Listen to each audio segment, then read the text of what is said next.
राम इसलिए नहीं पूजे जाते कि उन्होंने कौशल्या की कोख से जन्म लिया। राम इसलिए पूजे जाते हैं क्योंकि वनवास देने वाली कैकई को भी उन्होंने मां कौशल्या वाला आदर दिया। राम इसलिए नहीं पूजे जाते क्योंकि जानकी जैसी देवी से उन्होंने विवाह रचाया। राम इसलिए पूजे जाते हैं क्योंकि अहिल्या जैसी समाज की ठुकराई हुई स्त्री को भी उन्होंने देवी कह के बुलाया। राम इसलिए नहीं पूजे जाते क्योंकि दशरथ जैसे चक्रवर्ती सम्राट उनके पिता है। राम इसलिए पूजे जाते हैं क्योंकि जिसे पुत्र की तरह वो अपने हाथों से मुखाग्नि देते हैं, वो एक बूढ़े पक्षी जटायु की चिता है। राम इसलिए नहीं पूजे जाते क्योंकि उन्होंने लंका जीत ली। राम इसलिए पूजे चाहते हैं क्योंकि अयोध्या की मिट्टी के लिए, अपनी मातृभूमि के लिए अपने बाहुबल से जीती हुई सोने की लंका भी त्याग दी। राम इसलिए नहीं पूजे जाते हैं कि उन्होंने रावण की नाभि में तीर भेद दिया था। राम इसलिए पूजे जाते हैं क्योंकि उस प्रकांड विद्वान रावण से जीवन की शिक्षा लेने के लिए उन्होंने लक्ष्मण को उनके चरणों में भेज दिया था। हर जीव का धर्म देश, समय और परिस्थिति के अनुसार बदलता है। जहां एक सैनिक का कर्तव्य सीमा पर देश की रक्षा करना होता है, वहीं जब वह सैनिक अपने घर वापस आता है तो उसे अपने पिता और पति के कर्तव्यों का भी पालन करना पड़ता है। इसलिए सनातन परंपरा में धर्म एक सरल परंतु जटिल विचार है। यहाँ सिर्फ कुछ किताबों को मानना ही धर्म नहीं है। और इसी कारण हमारे ऋषियों ने समय समय पर कई धार्मिक ग्रंथों और महान कवियों की रचना की, जो जीवन के विभिन्न चरणों में धर्म का पालन करना सिखाते हैं। और क्योंकि धर्म का स्वरूप भी समय के अनुसार बदलता है, ये कहानियां समाज के साथ बदलती रहती हैं। लेकिन इसके साथ साथ कई नई कहानियां और नए तरीके भी जन्म लेते हैं। कई ऐसी बातें प्रचलन में आ जाती हैं जो मूल ग्रंथों में नहीं थीं। इनमें से अधिकतर कहानियां हमें टीवी धारावाहिकों और फिल्मों के माध्यम से मिली हैं। हमें नहीं पता कि इन कहानियों का स्रोत क्या था। अगर हम देखें तो आज भारत में 300 से अधिक रामायणें प्रचलित हैं, लेकिन हम बहुत कम जानते हैं कि टीवी धारावाहिकों में दिखाए गए दृश्य किस रामायण से लिए गए हैं। आज के दिवाली स्पेशल एपिसोड में हम टीवी धारावाहिकों में दिखाए गए रामायण की तुलना रामायणों से करेंगे और कई ऐसे तथ्य और बातें जानेंगे जो शायद आप नहीं जानते होंगे। इनमें से कुछ कहानियां आज हमारे समाज का ऐसा हिस्सा बन चुकी हैं कि उनके बिना रामायण की कल्पना करना असंभव लगता है। अगर हम बाल कांड से शुरू करें तो बाल कांड में सबसे प्रसिद्ध दृश्य है माता सीता का स्वयंवर। हमने फिल्मों और धारावाहिकों में सीता स्वयंवर एक भव्य उत्सव जैसा समारोह देखा है, जिसमें देश विदेश के राजकुमार माता सीता से विवाह करने के लिए इकट्ठा होते हैं। यह दृश्य बहुत भव्य दिखाया जाता है और एक उत्सव जैसा लगता है। लेकिन आपको जानकर हैरानी होगी कि वाल्मीकि रामायण में राजा जनक ने माता सीता के लिए कोई ऐसा भव्य समारोह नहीं रखा था। स्वयंवर तो हुआ था, लेकिन प्रक्रिया अलग थी। अगर आप वाल्मीकि रामायण देखें तो बालकांड के 66वें सर्ग में श्री राम और सीता की कहानी का वर्णन मिलता है। हम सभी जानते हैं कि जब विश्वामित्र जी श्री राम और लक्ष्मण को राजा दशरथ के पास से लेकर आए थे, तो वे दोनों राजकुमारों को सीता के स्वयंवर में लेकर गए थे। लेकिन अगर आप वाल्मीकि रामायण देखें तो दोनों राजकुमार मिथिला नगरी गए, जो राजा जनक का राज्य था, लेकिन वे स्वयंवर में नहीं गए थे। जब वे राजा जनक से मिले तब राजा जनक ने उन्हें बताया कि उन्होंने अपनी पुत्री को वीर्यशुल्का घोषित कर दिया है। अब ये वीर्यशुल्का क्या है? जब भी कोई कन्या वीर्यशुल्का घोषित की जाती थी तो इसका मतलब होता था कि जो पुरुष आकर सही ढंग से अपनी वीरता का प्रदर्शन करेगा, उस कन्या का विवाह उससे कर दिया जाएगा। इसलिए वाल्मीकि रामायण में राजा जनक ने सीता माता को वीर्यशुल्का घोषित किया था। और इसके बाद जब यह खबर फैली तो धीरे धीरे कुछ राजा और राजकुमार जनक जी से मिलने आने लगे। कई राजाओं और राजकुमारों ने शिव धनुष पर प्रत्यंचा चढ़ाने की कोशिश की और असफल हो गए। तो वहां कोई ऐसा भव्य समारोह नहीं था जिसमें कई राजा इकट्ठा होकर शिव धनुष पर प्रत्यंचा चढ़ाने की कोशिश कर रहे हों, जैसा कि हमने देखा है। बल्कि ऐसा हुआ कि असफल होने पर कुछ राजाओं ने राजा जनक पर हमला भी किया था। इस कारण राजा जनक को कई युद्ध भी लड़ने पड़े। यह सब धीरे धीरे हो रहा था और इस प्रक्रिया के बाद श्री राम विश्वामित्र जी के साथ राजा जनक के पास पहुंचे। और जब राजा जनक ने यह सब बताया, तब श्री राम ने विश्वामित्र जी की अनुमति से शिव धनुष पर प्रत्यंचा चढ़ाई और धनुष तोड़ दिया। इसके बाद राजा जनक ने अपनी पुत्री का हाथ श्री राम को सौंप दिया। तो यह घटना वाल्मीकि रामायण में इस प्रकार होती है, लेकिन टीवी धारावाहिकों में हमें दिखाया जाता है कि सारे राजा एक साथ एकत्रित होकर स्वयंवर में भाग लेते हैं। लेकिन यह कहां से आया? टीवी धारावाहिकों का स्रोत श्री रामचरितमानस से आता है। तुलसीदास जी ने इस प्रक्रिया को और भी रोचक बनाने के लिए एक भव्य स्वयंवर की कल्पना की, ताकि पाठक इसे और भी दिलचस्प तरीके से समझ सकें। तो टीवी धारावाहिकों में दिखाया गया यह दृश्य रामचरितमानस से आता है। वाल्मीकि रामायण में ऐसा कोई दृश्य नहीं है। इसी से जुड़ी एक और बात है।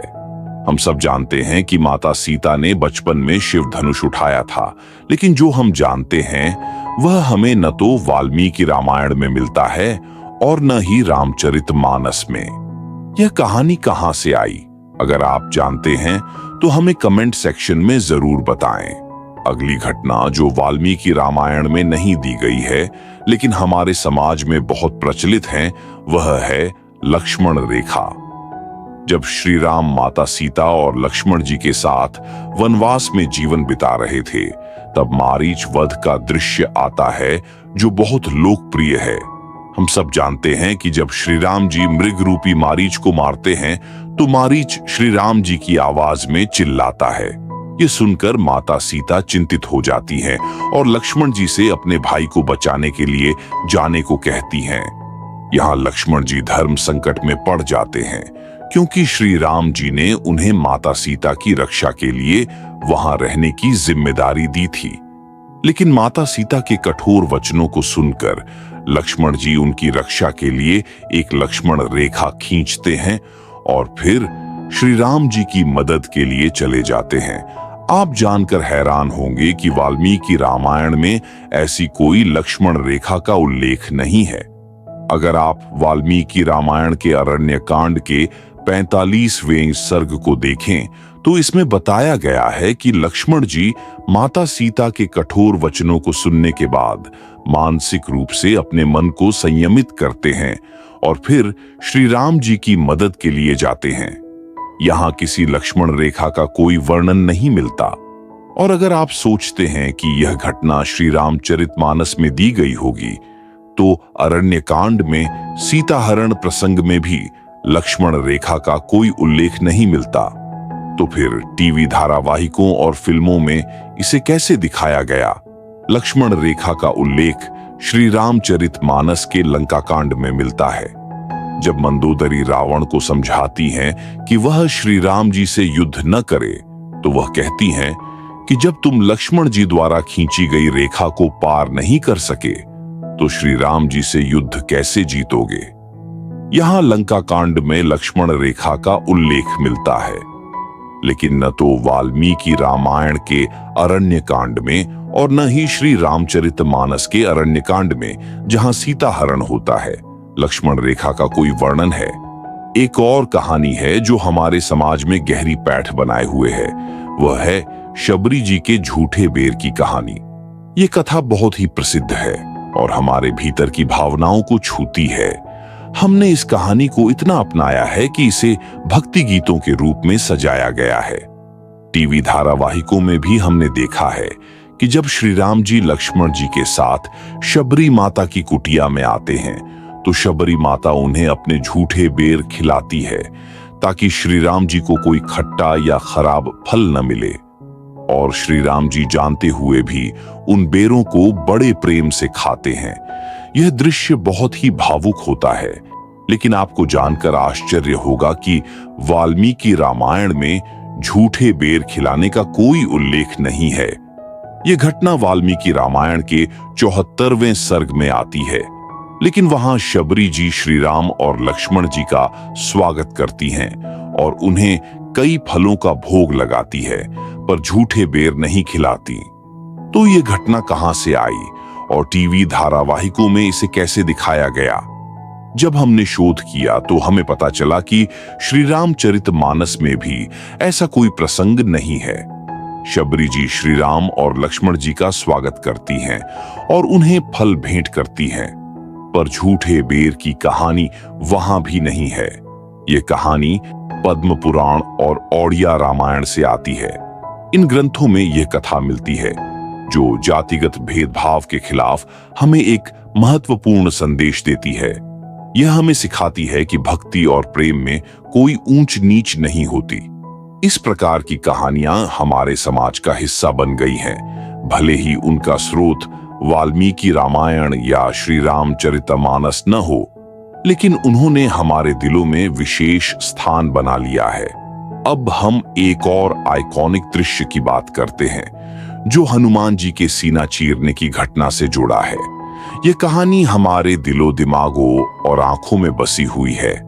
हमने हनुमान जी की यह छवि अपने घरों में देखी है और इसके पीछे की कथा इतनी प्रसिद्ध है कि इसके बिना रामायण की कल्पना करना कठिन है। हम सभी जानते हैं कि एक बार माता सीता ने हनुमान जी को उपहार स्वरूप एक मोतियों की माला दी थी। हनुमान जी ने उस माला को ध्यान से देखा और फिर उसे तोड़कर फेंक दिया। जब माता सीता ने पूछा कि आप यह माला क्यों फेंक रहे हैं, तो हनुमान जी ने कहा कि इन मोतियों में श्री राम जी की छवि नहीं है, इसलिए वे मेरे लिए बेकार हैं। इस पर वहां उपस्थित लोग हनुमान जी का मजाक उड़ाते हैं और कहते हैं कि अगर तुम्हारे अंदर श्री राम जी नहीं हैं, तो तुम यह शरीर भी छोड़ दो।